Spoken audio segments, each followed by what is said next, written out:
The good, the bad and the ugly of McLaren's miserable start to F1's new era. If you replay qualifying for the Bahrain Grand Prix in slow motion, you can actually pinpoint the second Zak Brown's heart rips in half. Daniel Ricciardo dealt the first blow, knocked out in P18. In an ambitiously hopefully moment Brown might have written it off to the Australian still recovering from COVID, but the knockout punch came only 15 minutes later, when Lando Norris was eliminated from qualifying in 13th. 2 McLaren knocked out before Q3. The MCL 36 more than a second off the pace. It wouldn't have been only Zak Brown's heart that broke that Saturday night.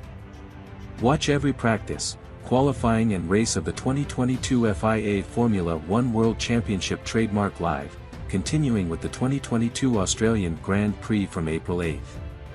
New to KO. Try 14 days.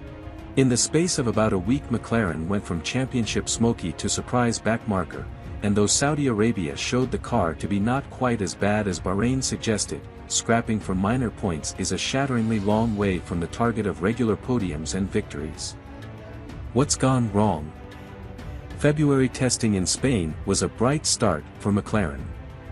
The team had given all the right signals that it was optimistic about its solution to the 2022 rules, and it ended the first day of track running with the fastest time. Testing times are of course meaningless in their own right, but the fact the car was quick and compliant straight out of the box was a good sign that McLaren understood its design philosophy well. Trackside observers were broadly in agreement that it was at least a top 4 car based on its poise through the aerodynamically demanding corners of what is a well-rounded test circuit. It's not suffering from any particular issue, like Mercedes is still coming to terms with severe bouncing peculiar to driver than the car Ricciardo struggled so badly with last season, which has helped him close in on Norris's pace, albeit based on only 2 rounds to date. All that combined means that the car is fundamentally good. It's just not fast, and that means this friendly car has proved to be something of a false dawn. What confused us a little bit initially is the fact that we were a little bit stronger in Barcelona, Norris said before the Saudi Arabian Grand Prix. I think we just started off with I'd say a decent car. We just didn't make a lot of progress, because it was a car which just went on to the track very well, and we understood how to optimize the car very quickly.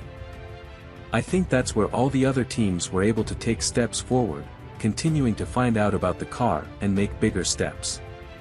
There was more hope after Barcelona, but that slowly went away with time, when everyone else was able to find out more about the car and bring bigger upgrades, and we took some steps back. The launch-spec McLaren car was very quickly at its limit, which has left it slipping backwards ever since. So when is a good car not fast? The McLaren is good because it's well balanced, which means the drivers can take it to the limit of its performance without taking excessive risk. What makes it slow isn't mechanical dynamics, the problem is instead found in the chief performance differentiator of modern formula.